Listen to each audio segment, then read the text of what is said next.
Okay guys, so I'm gonna take you through pretty much what my diet looks like. This is mostly everything that I would be eating throughout the week. The only other things I don't have here is like protein powder, a few supplements which I haven't gotten out. Pretty much everything else here, frozen blueberries as well. I ran out of those yesterday and I didn't buy some. So what we're gonna go through today is basically what my diet looks like, but then also the kind of principles that I follow with my current training. So getting back into running, rehab, and now slowly getting out of that other side of rehab so I can start to train a little bit harder. So with that, I have seen an increase in calories. Now I'm basically moving more, I'm working harder, I can work harder, so therefore I need a bit more fuel. So coach has me running it, is we have like a high calorie day on all of my training days, and then on my non-training days, we reduce that by around 300 to 400 calories. All the difference in calories is basically made up of carbohydrates, purely because carbs are good for performance, recovery, when it comes to strength training and also running. So that's the approach that we're currently following. Works really well for me. I don't always recommend high and low calorie days.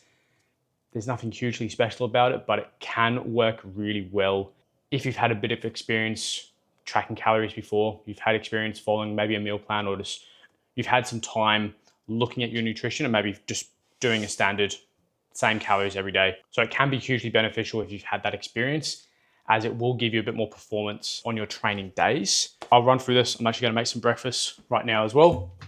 So I did just go for a run. So I'm gonna make my breakfast.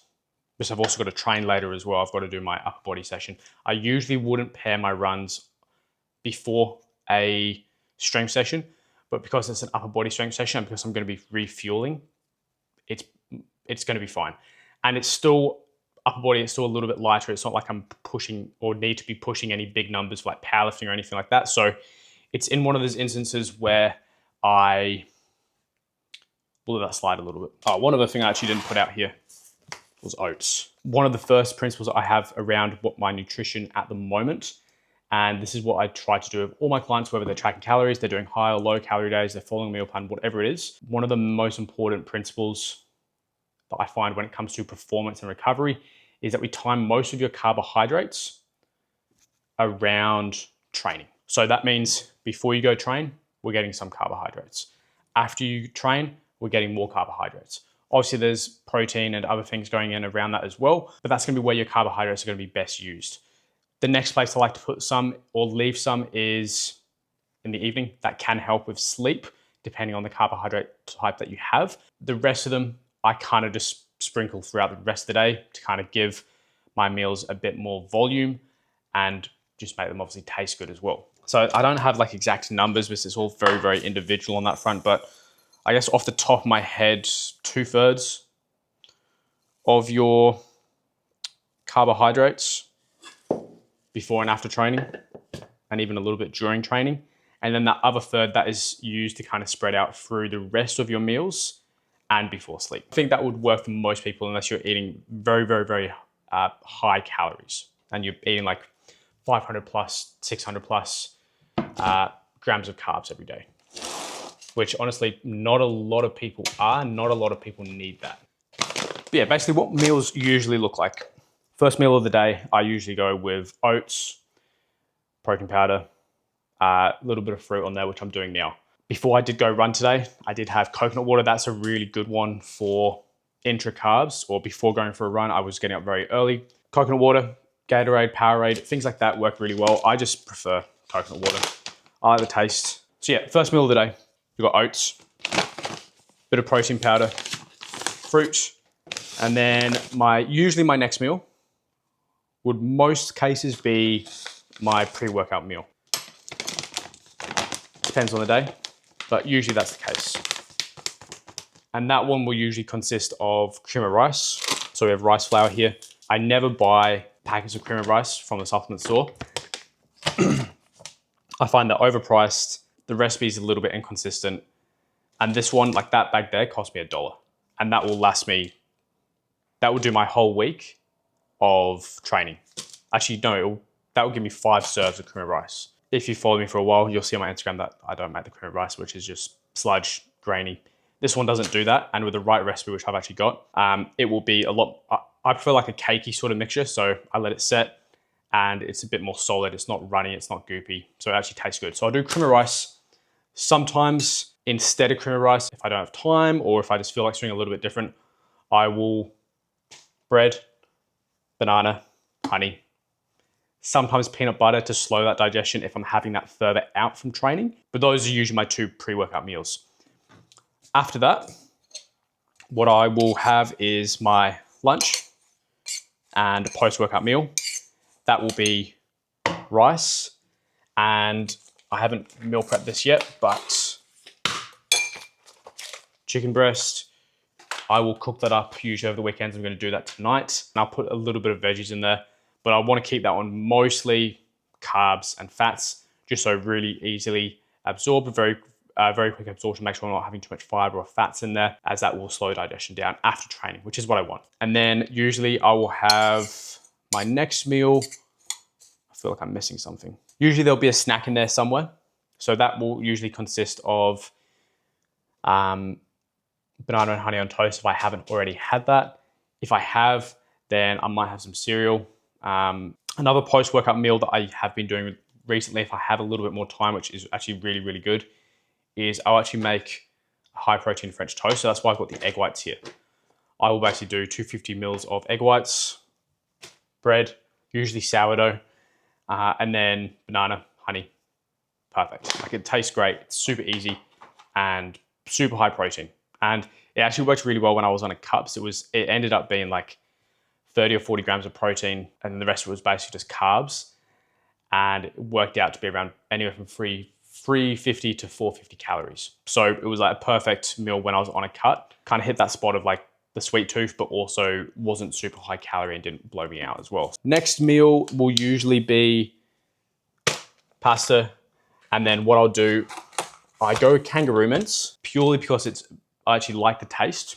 It's got a bit of like a gamey sort of taste to it, which I do like. And it's very, very low fat. Like, this is 98% fat free. So that's like the lowest you could ever go, really. The reason I go with that, besides the taste and because it's very, very low fat, is because that just gives me more control. Like, it's not that the fat's bad, and I will actually usually add a bit more fat to it, but that just gives me a bit more control. If I need something very, very lean, I don't want lots of fats, perfect option.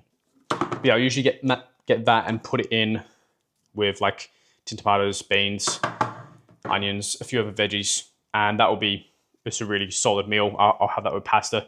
Sometimes I'll even have it with rice if I just feel like something a little bit different. And then before bed is kiwi fruit and usually blueberries, and then a couple of supplements to help with my sleep and just the quality of sleep. But that's pretty much what I'm doing there with the current meals that I've got. Obviously, there's a few times where things change, and this is the other thing that I preach to a lot of clients of mine, and it's something that I do for myself. I didn't do it a whole lot through when I was cutting, just because I knew I had to do this for 8 to 10 weeks. I had to get it done. But now I'm not in a cut. There's usually room for a bit more flexibility. So what I'll usually do, a couple meals throughout the week. Usually on the weekends, I won't have any of this. For maybe my dinner, I might make myself a steak or some other meal that I enjoy that's not on my meal plan. Sometimes I'll track it and it'll be within calories. Sometimes I won't track it and it might be a little bit over or under, give or take, but I can eyeball it pretty well. I've been doing this for a long time. So I think it's very valuable to kind of have that. And this is usually where I get lots of people to start with their nutrition, is that they eat relatively similar throughout the week. And then when it gets their weekend, that's when you can have some variation. You still track, sometimes you might not track, and that's going to allow you to build the skill of tracking things that aren't on your meal plan. And that can also help eyeball foods and make meals without tracking them and doing your best to, I say this loosely, like intuitively eat. I think that's a very valuable skill, because at the end of the day, we'll be there eventually. Everyone's going to end up to that point where they won't be able to track their meal for whatever reason, or maybe they get to a stage of life where they just don't want to track or they can't track. So I think it's a very valuable skill to have. So that's what I like to use my weekends for when there isn't a big end date in mind. Like, if we've got to lose 10 kilos in 12 weeks, we're probably not going to be going with that approach. But when you're just building muscle or at maintenance or focusing on performance, that's when we can allow those weekends in. If we get some metrics back, maybe performance is taking a dip on those days, or we're noticing digestion is off, or we see a big spike or decrease in body weight, or just some metrics that are showing that something is off, that's when I will go to them and be like, okay, look, let's actually look at this weekend. Let's see what you did. Let's see what you tracked. Let's see what meals and choices you made. And then we can educate them on making slightly better decisions that maybe will align a bit more with their goals, but still allowing them that flexibility of not tracking. So that's just kind of my approach with nutrition. That's what I'm currently doing. Pretty much this will stay the same over these following months. I will see increases in calories. That's where I'll probably just leave the same meals very, very similar, but I will increase certain meals, like the quantities of certain meals. Might have a bit more oats, might have a bit more rice, pasta, things like that, just to slowly bump those calories instead of adding a whole nother meal. But that's pretty much everything I'm doing with my nutrition. That's kind of my approach to nutrition with my clients as well. If you guys have questions, please comment them below. If you're looking for a coach, whether for nutrition or training or both, you can reach out to me over on Instagram, hit the link in my bio, and we can have a bit of a chat, see if this is something that would work for you, and if we would get along, and if I'm the right coach for you. I will chat to you in the next video. Thanks for following along. I hope you got something from that, and I will see you next time.